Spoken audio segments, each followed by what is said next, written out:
And hello, ladies and gentlemen. Welcome to the Crunchy Conservative Podcast, a morning edition. It is 9 o'clock where I am at, 10 o'clock where Weston is at. Weston, here, your camera's a little bit high.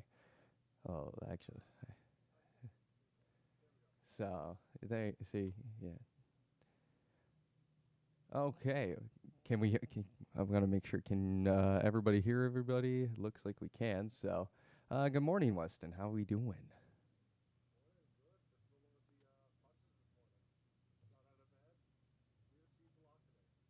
Hold on. Something you some reason you are not getting sound through, so give me a moment. I apologize. I thought it would have worked. Just like every other time. You're fine, Weston. It's on my end. Um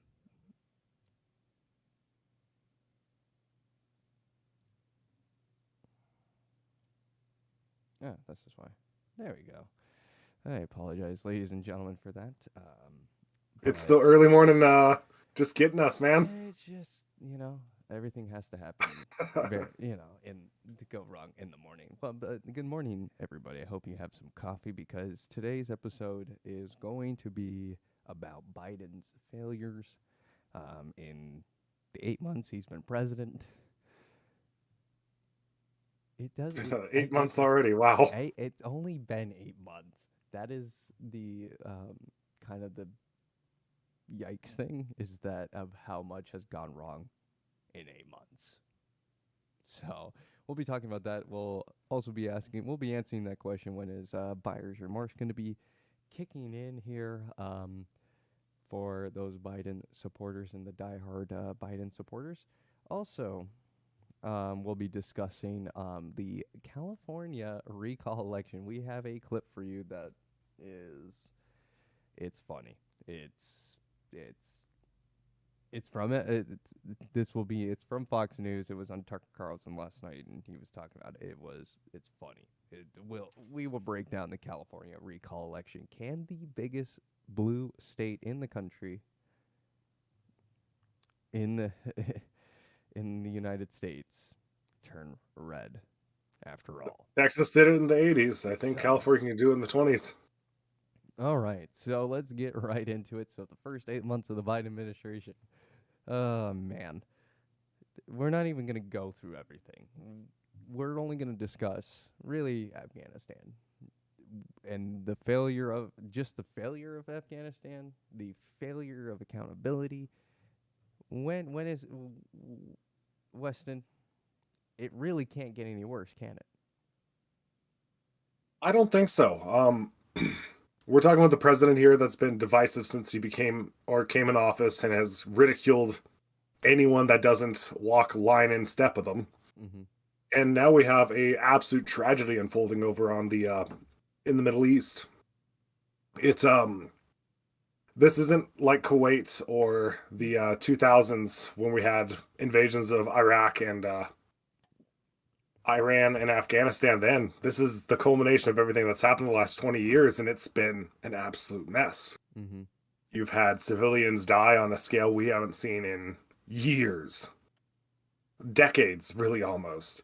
I think the last massive suicide bombing, I guess it was in 2019 in Sri Lanka with the Easter bombings.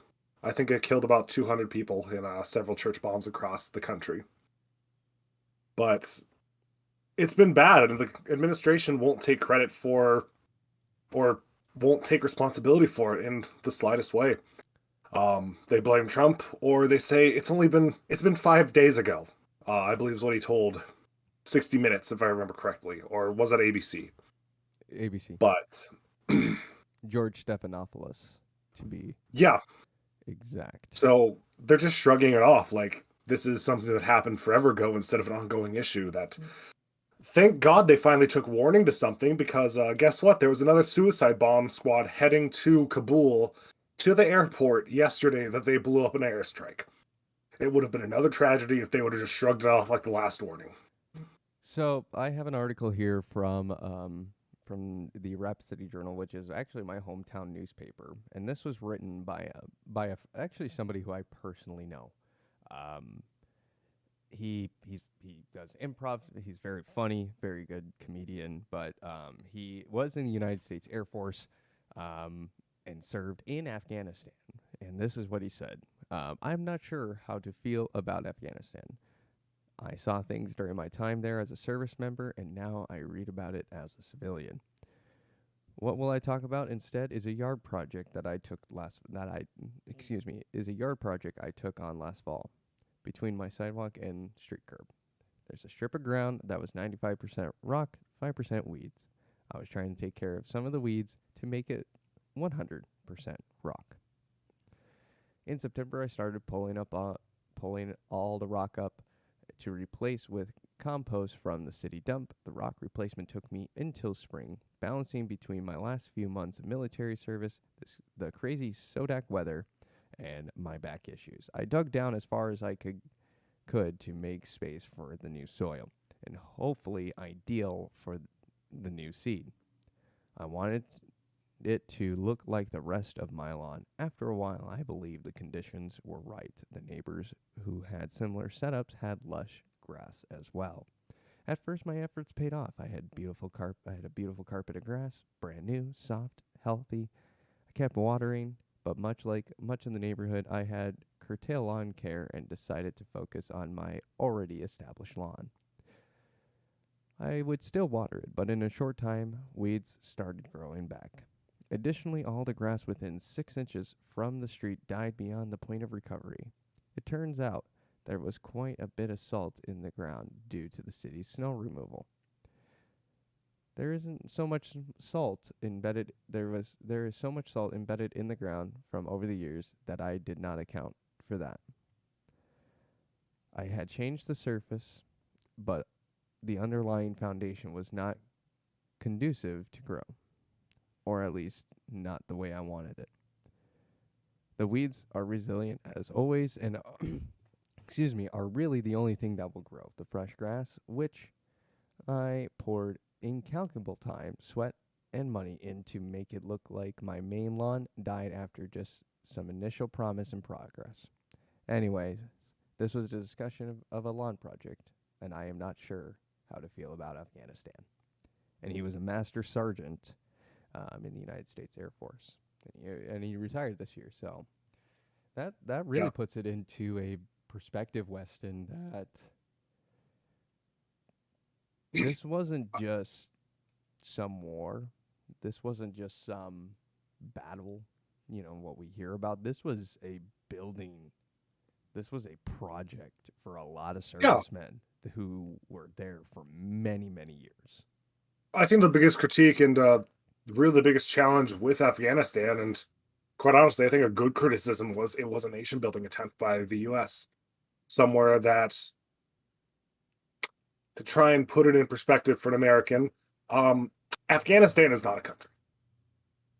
Understand that. We classify as a country, but it is really just a bunch of different tribes of people living in a drawn out map from the British Empire. There is no collaborative effort culturally, nor really do people want to collaborate there. It has always been a country of small tribes that has never really congealed. And we tried, We tried. but as we saw, after just, what was it, 6 days, they took the entire dang country. Yep. There It was was. no attempt by the military, which was well equipped with American weapons and everything, Mhm. outnumbered the Taliban. They dropped their guns and ran away. So the biggest thing is we have literally 24 hours. Actually, we have less than 24 hours on the clock right now. Actually, what time is it in Afghanistan?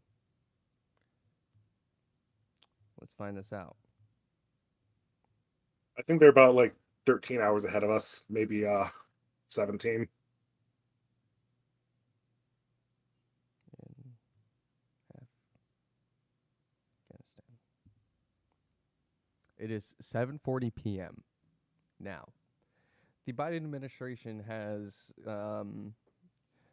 they have not said whether or not the agreement is for midnight Eastern Standard Time, 7:40, or midnight in Afghanistan, which is, um, and they're in GMT time zone. Yeah. Well, Um, for instance, I believe New York is GMT -5. yeah, So I imagine they're GMT plus they're 4 probably for you. GMT +4. Okay. Yeah, yeah, plus 4. So, I don't know why it says That's math, 4:30. folks. um, but that is it. Are they really 30 minutes? What? Yeah, there's half-hour time zones over in Asia. I want to know something even crazier, Adam? Bro, China's one singular time zone. bro, why?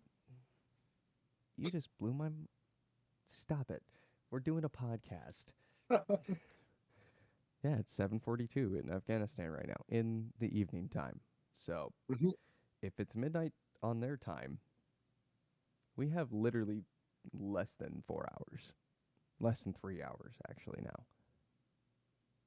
To really get the job done before shit goes to hell in a handbasket. And the 31st, if it's the 31st on midnight Eastern time, obviously plenty of time. It's only 11. So you got 12 hours to get it done, 10 hours to get it done. So, but here's the thing, this administration has not taken accountability. Peter Doocy presses Psaki on Biden admin holding terrorists accountable. This is from the DC Shorts YouTube channel.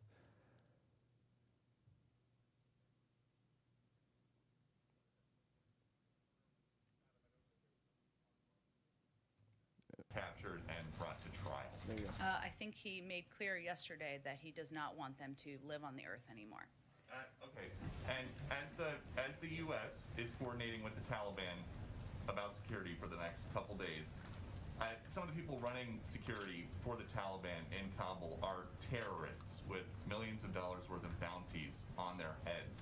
Are we going to try to bring those known terrorists to justice before we leave the country? Peter, I think our focus right now is on doing everything we can to get the remaining American citizens who want to depart out of the country, to get our Afghan partners. Okay, let's stop that right there. Yeah, we want to do our best to get our people out of Afghanistan. True, but you're also charging them $2,000 to do this. You're not trying your best. You are legitly holding a financial barrier amongst people who are in Afghanistan, who are trying to get to back to the U.S. You are holding a financial burden over their heads. So shame on fucking Psaki for not doing that. Also, Psaki, you need to take account of, I get it. The president wants this ISIS K dead, okay? I think most people, we can agree to this. Cool. But do we really have to do it now? I'm going to be completely honest. In 2 weeks, we have the anniversary of 9/11. Mm-hmm. Do you think it's smart to bombard a terrorist group like that while pulling out of the United States, while so much controversy is happening in Afghanistan? Do you think that was a smart move?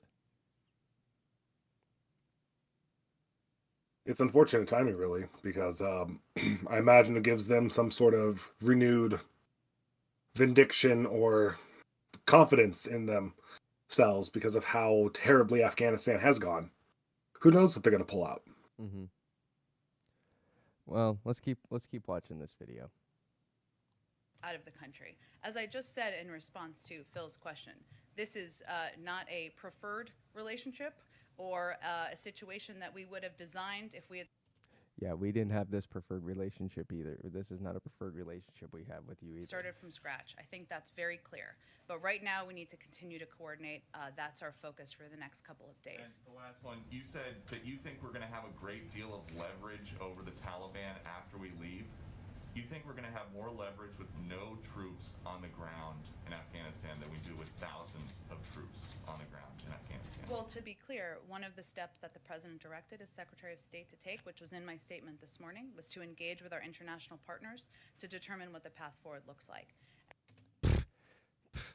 Our international partners. You know what our international partners are saying right now? You know what they're talking about right now?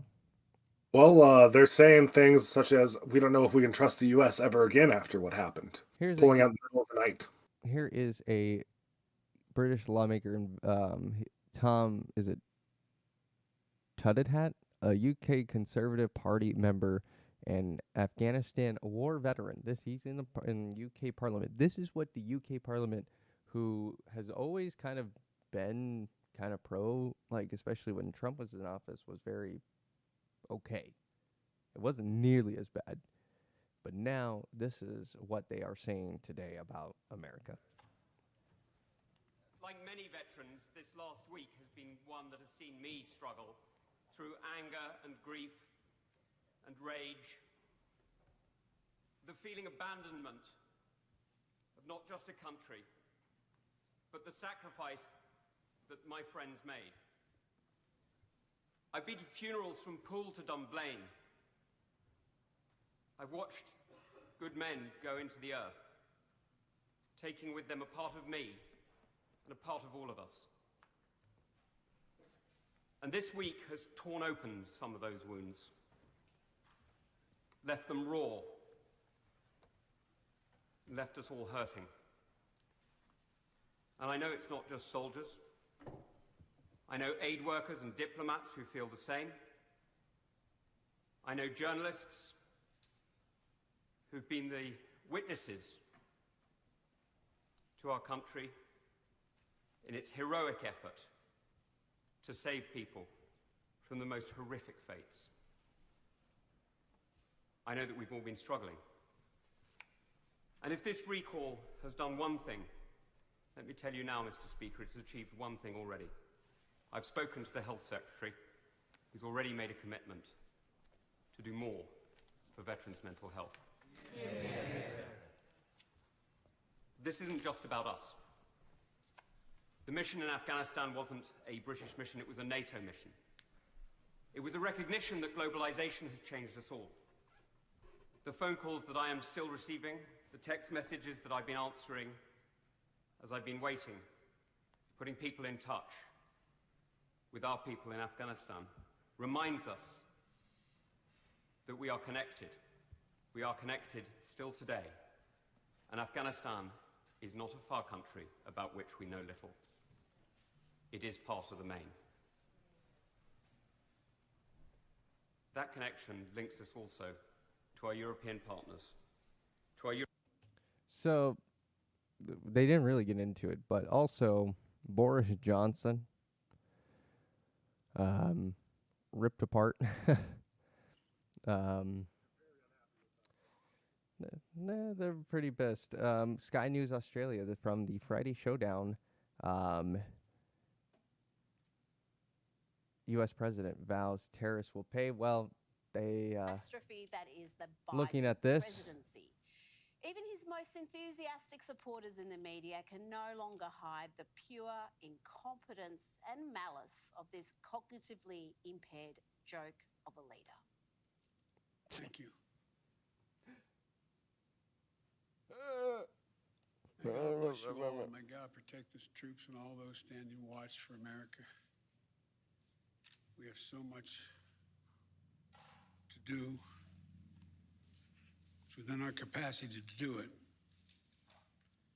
We just have to remain steadfast.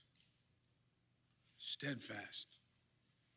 We will complete our mission, and we will continue after our troops have withdrawn. Skip this part. He couldn't even deliver a coherent, prepared statement for a minute.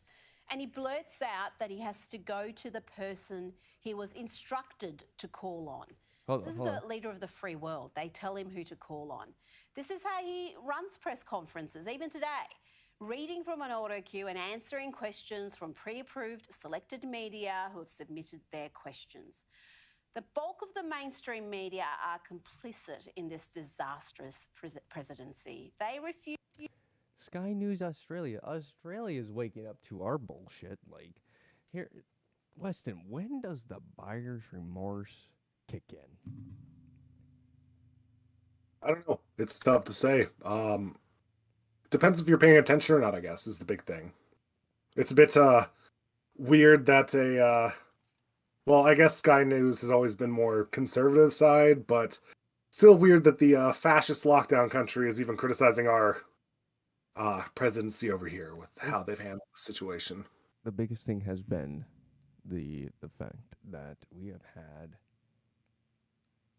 I mean, when do other countries actually invest into our politics? Adam, you cut out half your words there, bud. It went up. It's luckily it went over stream, but I was just saying that when have other countries, besides like when Trump came in the office, actually given a crap about our politics, international news and everything? Hasn't, and actually like criticized it like this. This is did you forget the Bush years? How about the Obama years? How about every 4 years or 2 years when we have an election, everyone tells us who we should vote for? I'm we are about international unfortunately, media. I know you're talking about international media, and I am telling you, we are constantly in the headlines. We are, as much as I hate it, we're world police. And what we do majorly affects every other country in the world. So we're always going to be in their sight.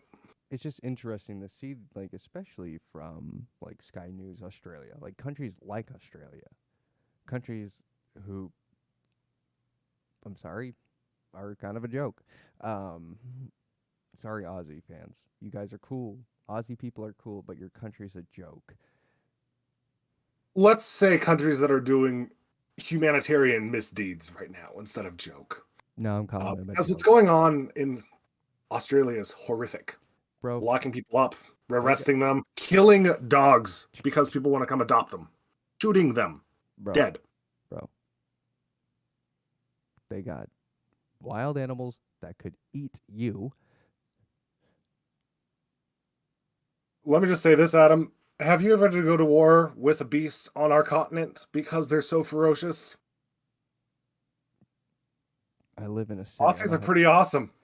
Yeah, but they had to go to war against emus because they were so deadly. Think about that. When you have to go to war with emus, you make this just affirms my statement earlier. But it's a tough country, but what really is horrific is how they are locking people up, killing animals to enforce it. And well, you had the trucker protest yesterday along the coast in Australia. So the fact that Australia is like sniffing our bullshit and going, that's bullshit, and we're not even able to do that, I mean, it's ridiculous. Let's even look at what's even happening on social media. You have Twitter, who allows the fucking Taliban on Twitter, but the former president of the United States, who has been basically cleared of actually causing an insurrection and a riot, which is what they banned him for. Their whole entire then ban is then for nothing. Trump, somebody needs to get on this shit, because like, if this is now they have that piece of evidence gone, and social media has been so awful lately. Jack Dorsey, we just need to make a weekly our weekly segment, that's Jack Dorsey, fuck you, or something like that. Just like a segment that's just, dedicated to Jack Dorsey and what a shitty human being this man really is. Well, this man profitizes off of working with the government, as we know, being the arbiter of truth, being the arbiter of communication and ideals in the United States. I mean, let's be honest, this is everyone's problem, though. We're not just talking about Dorsey, who's the small fish in the pan. We're talking about Zuckerberg. We're talking about Satya Nadella. We're talking about Ajit Pai. We're talking about Larry Page. You know, but Twitter, there's more people on Twitter than there are on Facebook. Yeah. No, no. Twitter has like 1/10 of the population of Facebook. If not less. Twitter's been small forever. It's just where journos go. I mean, they have 1 billion people on there, on Twitter. And more people, actually, if you had to ask somebody, if you asked anybody like my age, you will find more people say I use Twitter more than Facebook. A lot of younger people are getting off of Facebook, not utilizing Facebook, and they're using Twitter, Instagram. Which is Facebook. Instagram's its own different social. I'm just saying as an app, overall app concept. Okay, Facebook and Instagram, blah blah blah. That's business bullshit, ownership shit. But what I'm purely talking about, because like Instagram is completely different from Facebook, Twitter is completely different from those two. TikTok is completely different from Twitter, Facebook, and that. Snapchat is completely different. So that's what I'm saying. Twitter is highly used, especially when it comes to sharing ideals. I would consider that to be more of the main public square of sharing ideologies and sharing different ideas compared to Facebook. Because with Facebook, you can really manipulate it, because you can have you can delete a lot of your friends. And there you go. On Twitter, it's different because there's the trending pages that go off consistently, and like right now, trending says nothing to see here yet. Bullshit. Hashtag Monday Motivation. Number 2 is Rand Paul. Yeah, I know yesterday there was what was it, like Biden resign, or a few of them. So more people, I feel like, use Twitter on a daily basis, just because it's a better way of communicating with people. I mean, this is why Trump was on it and had so many followers on it. He loved the platform because it was just very good. It was just a great way of sharing ideas, because you could type something very quickly, it would get tweeted out, and it was, I find it easier to post on Twitter than I do on my own Facebook. But Jack Dorsey's the key in this right now. He's the head of the snake, honestly. And people don't understand that, of how much, like, if he does something, Zuckerberg and all those other big tech people will follow suit. Like, with the Trump ban. Who banned Trump first? It wasn't Facebook. It was Twitter. It was Twitter. And then all of them followed suit. He started the censorship train. It wasn't Facebook who started the censorship train. It wasn't Google. It wasn't this. It was legit. But to be fair, the only one Trump really used, and the others were more symbolic. Exactly. It was Twitter. It was Twitter. Every news show you get, it's Twitter first, right? It goes Twitter, Facebook, Instagram, whatever. More people use Twitter. And the fact that Jack Dorsey has this amount of power and influence over the United States of America, he needs to be brought down a couple of pegs. We need to get rid of all his money and be done with it. Like, Twitter needs to be broken up. Facebook needs to be broken up. Big tech has gotten way too fucking big. So, walk softly and carry a big stick. Yeah. Where are we at for time? I just want to make sure we get in everything today. Currently 9:30 my time. I just wanted to get that. I want to talk about this California recall election here in the last bit of our show. Weston, this California recall election is getting intense. Yes, it is. Like, the criticism towards the GOP leading challenger is insane. You can tell that Twitter, TikTok, they're all really trying to push they're not trying to push the recall. They're actually trying to stop it from happening. You can just see it actively happening. There was a person on TikTok. Go ahead. I forget what news segment it was, but somebody even said like Larry Page is the black face of white supremacy. Like, what? Yeah, I mean, are you daft?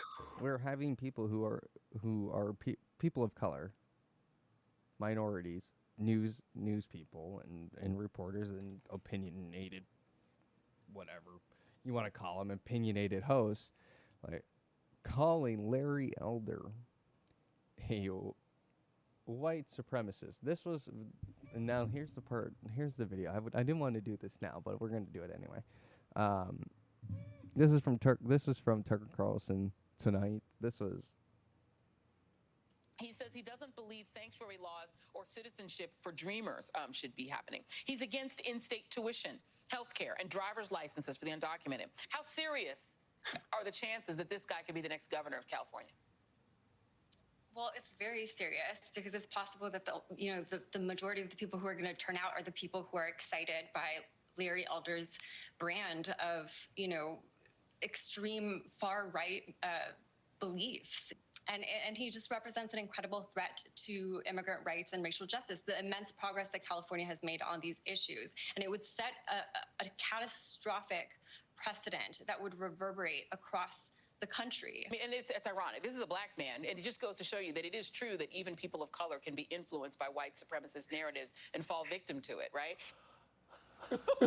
Jeez. Oh my God.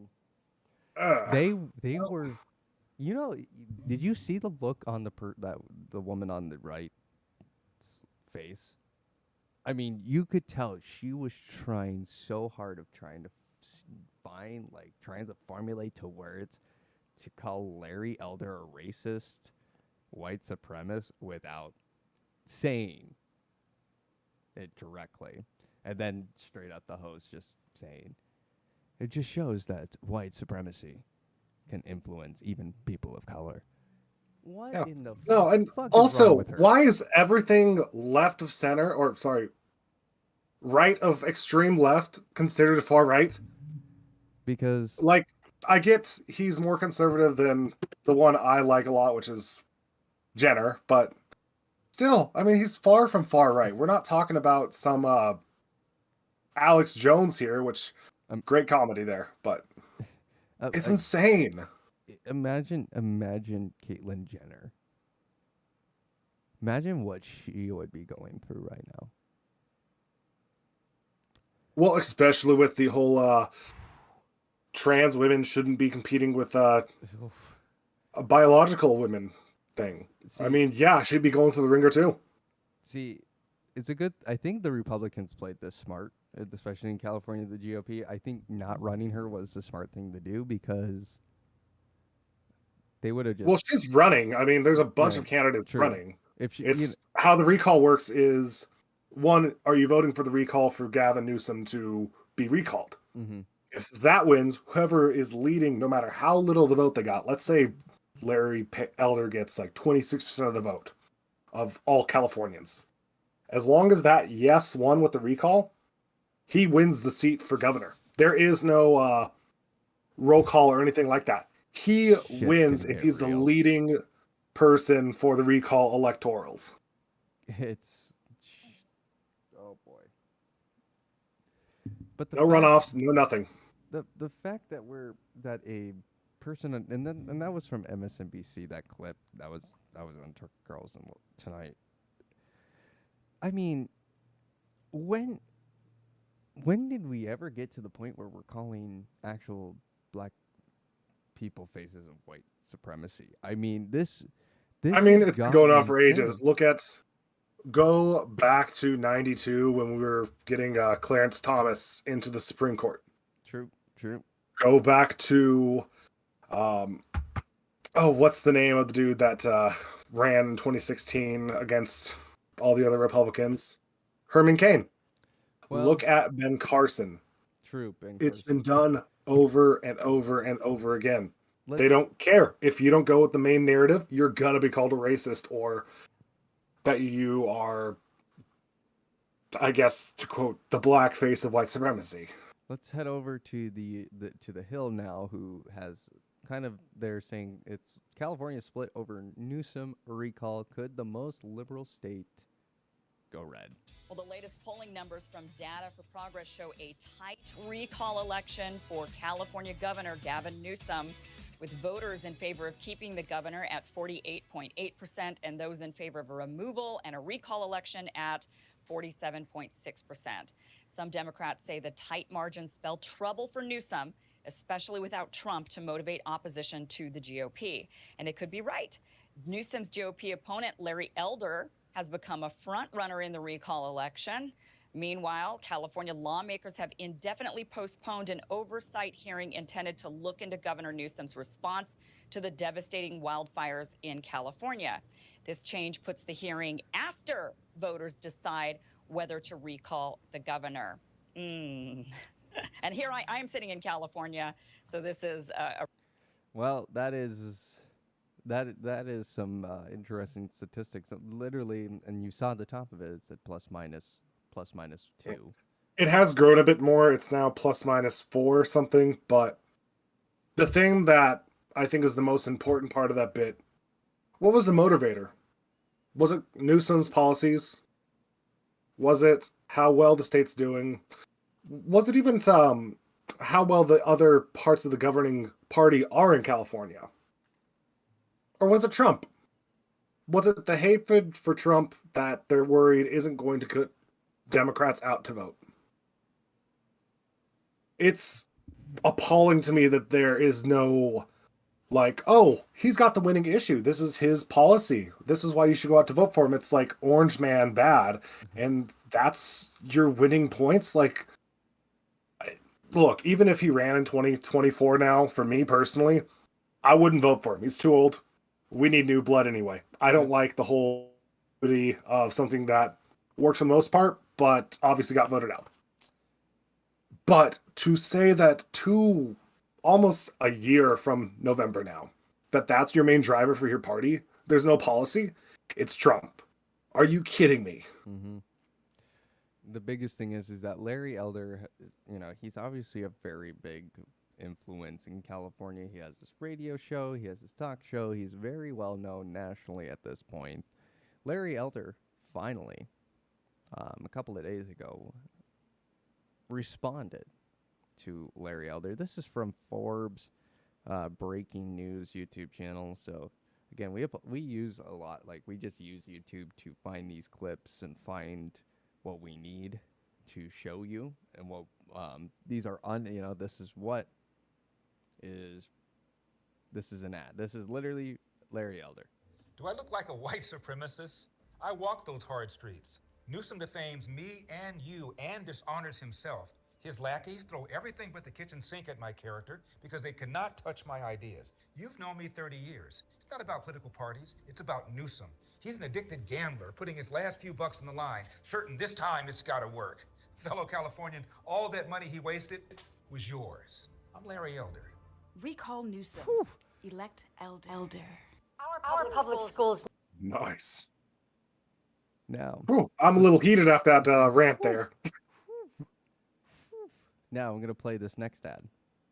Need big change. I'm Gloria Romero. I was the majority leader of Democrats in the state Senate. I believe in charter schools and school choice. So does Larry Elder, but not Gavin Newsom. He shut our public schools while he sent his kids to private school. Yes, I'm a Democrat, but the recall of Newsom is not about political party. It's about Newsom. Larry Elder for governor. You know, the thing that pisses me off right here. Sorry, I don't like cussing. But the thing that gets me so mad is they're talking policy.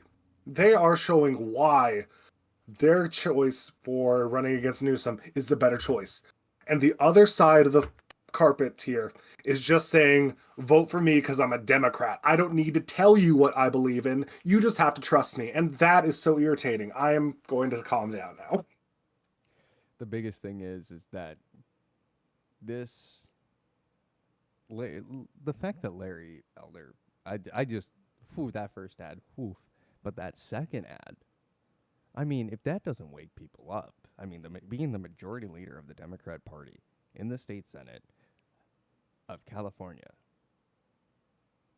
you can't just be any liberal to be in that position. You gotta be wacko liberal.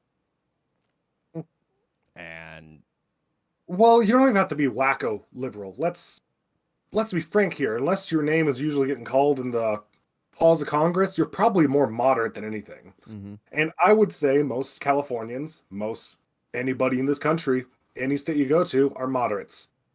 But the big names like the Feinsteins, the Pelosi's, yeah, they're extremists, but they're not always going to be the ones that are at the top of the ladder. Sometimes calm, level-headed people get up there. The biggest thing is that it's time for change. I think California realizes it. I think I saw some TikToks with people like moving to Texas to turn the state blue. You moved to Texas for the same reason, for a reason, because of a blue state. Like, you take a good look in the mirror, okay? Open up a damn history book. Understand it. Maybe open up your own life history. Open up the history of the states. I don't know. You might learn something. I hope that God people start taking this seriously in California. That is next week. That election. It's September 14th. September 14th, so in 3 weeks. Yes. Yeah. Okay. 3 weeks. So hopefully by then we can actually do a watch along, and we'll give our reaction to the California recall election. We don't have a dog in the fight, but we are sure gonna have a good time making fun of it. Now, Adam, remember, I was born in California. You don't have a dog in this fight.